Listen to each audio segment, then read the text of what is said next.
Welcome to the Deliverability Deep Dive. By Mailmodo, and we are your hosts, Jane and Tom. All right, so today we're diving deep into something that can make or break your email marketing efforts. Deliverability. Yeah, it's one of those things, right? But most people don't even think about it. They just hit send and hope for the best. Exactly, but we're not most people, are we? We want to understand what happens after we hit that send button. It's like, watching that baseball after it leaves the bat. Did it go where we wanted? And that's where the magic happens, or doesn't happen, as the case may be. What's really fascinating here is that many folks get delivery confused with deliverability. Two are very different things, even though they sound similar. Yeah. Can you break that down for us a little? I think I kind of get it, but sure.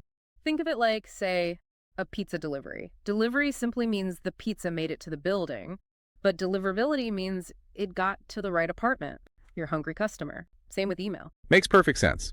You can practice your swing all day long, but if you don't actually hit the ball, what's the point? Right? And it's the same with email. It's not enough to just send it. It has to actually successfully navigate this crazy world of servers, spam filters, inbox providers, and all that, and reach the inbox. That's deliverability in a nutshell. Okay, so let's walk through that journey, shall we? What exactly happens to an email from the moment we hit send? Picture it like an obstacle course, right? First, your email leaves your server and heads out into the internet wilderness. Then it runs smack into the spam filters. Think of those like the bouncers at a club. They're super strict. They're looking at everything. Who's sending this email? Is this sender legit? Does the content look kind of spammy?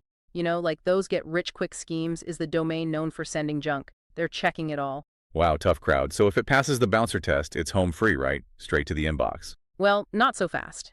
It makes it to the recipient server, but then it could go to the inbox or maybe the promotions tab if they use Gmail.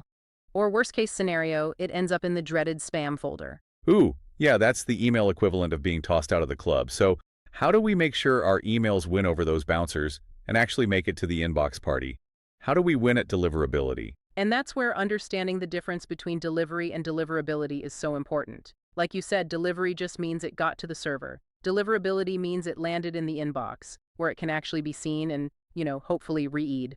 Right, so high deliverability equals more eyeballs on our emails. Yeah. But why should we care so much about this? I mean, what's the big deal if a few emails end up in spam? Well, think about all the effort you put into crafting your message, building your email list, choosing an email platform. If your deliverability is bad, all that work goes to waste, like a tree falling in the forest and no one's around to hear it. That's a great way to put it. Consistently bad deliverability can actually seriously hurt your ability to use email for marketing or communication at all. Exactly. It's like a ripple effect.